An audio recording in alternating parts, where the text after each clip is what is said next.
This is Tokyo, once a city of 6 million people. What has happened here was caused by a force which, up until a few days ago, was entirely beyond the scope of man's imagination. The first Godzilla movie was created in 1954, and because it was created by people that lived through the nuclear holocaust, it was a very dark and depressing film. Godzilla was a movie that showed the dangers of nuclear radiation, even though it was still a very far-fetched idea. The first Godzilla film took place in Tokyo. The creature was created from the nuclear radiation and became an instant threat to the people in Japan. Because of the success of this movie boomed, it spawned a whole series based on the giant reptile. There were many more films to come, yet they all became cheesier than the last, yet they were still very entertaining. For most of the series, Godzilla was exclusively made and set in Japan. It wasn't until 1998 that America would receive their own personal Godzilla, yet it was a terrible idea.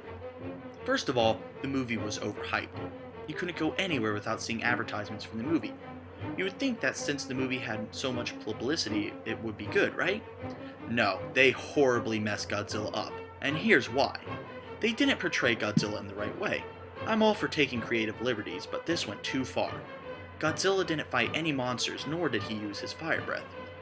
The majority of the movie is about Godzilla running around the city of New York. Second off, Godzilla looked more like a dinosaur than anything, and he ends up getting killed with missiles.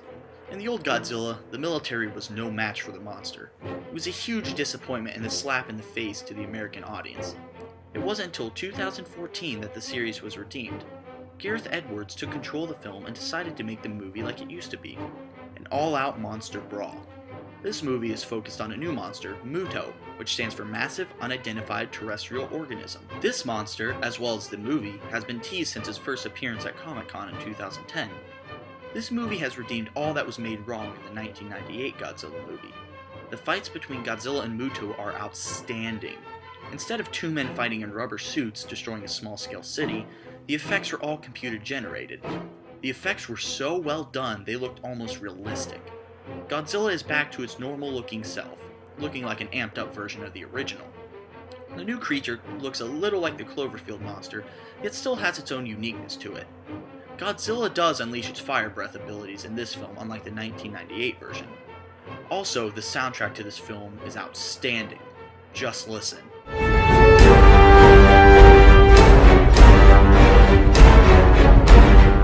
See what I mean?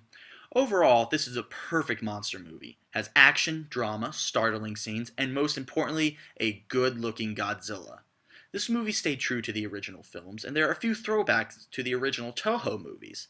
I enjoyed this film, and I definitely think that you should check it out.